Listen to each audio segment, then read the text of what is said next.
Hello friends, সিনুদি অ্যাকোয়ারিস চ্যানেলে আপনাদের স্বাগত জানাই। কালকে আমি আপনাদের দেখিয়েছিলাম যে কী করে আমি আমার হার্ডস্কেপটা কমপ্লিট করেছি। এবার আমি আমার ট্যাঙ্কে জল ভরছি। চলুন তাহলে আগে জলটাকে ভরে নিই, তারপরে আপনাদের দেখাচ্ছি আমি কি কি করব। 1, 2, 3, 4.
আমার ট্যাঙ্কে জল ঢালা কমপ্লিট হয়ে গেছে।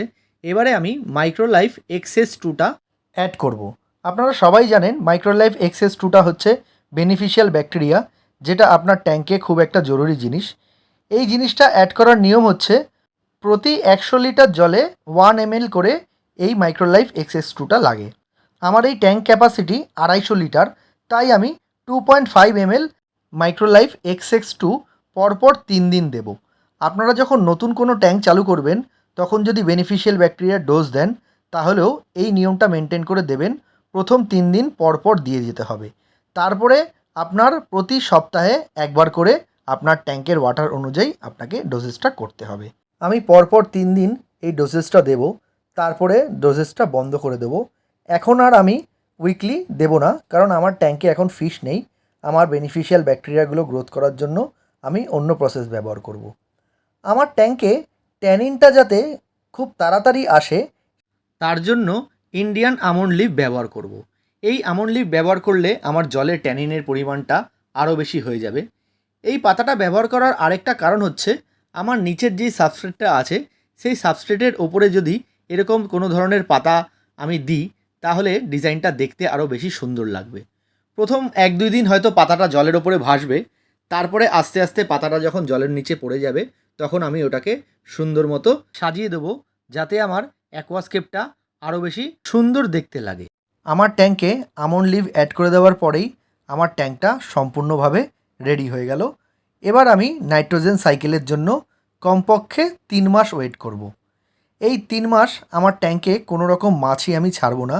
আমি উইদাউট ফিশ নাইট্রোজেন সাইকেলটা করব। সেই নাইট্রোজেন সাইকেলটা কীরকম করে করতে হয় সেটারও একটা ভিডিও বানিয়ে আমি আপনাদের কাছে নিয়ে আসব। তাহলে বন্ধুরা, আমার নতুন এই ব্ল্যাক ওয়াটার সেটআপটা আপনাদের কেমন লাগলো সেটা আমাকে কিন্তু জানাতে ভুলবেন না। কোনো রকম যদি কোশ্চেন থাকে তাহলে অবশ্যই আমাকে করবেন, তার যথাযথ উত্তর দিয়ে আমি আপনাদের হেল্প করব। আজকের মতো ভিডিওটা আমি এখানেই শেষ করছি। এর থেকে বেশি বড় ভিডিও আমি কখনোই বানাই না। যদিও আগের ভিডিওটা একটু সামান্য বড় হয়ে গেছে, তার জন্য আমি আপনাদের কাছে ক্ষমা চেয়ে নিচ্ছি। আজকের ভিডিওটা আমি এখানেই শেষ করলাম। আপনারা সবাই ভালো থাকুন, সুস্থ থাকুন। ধন্যবাদ।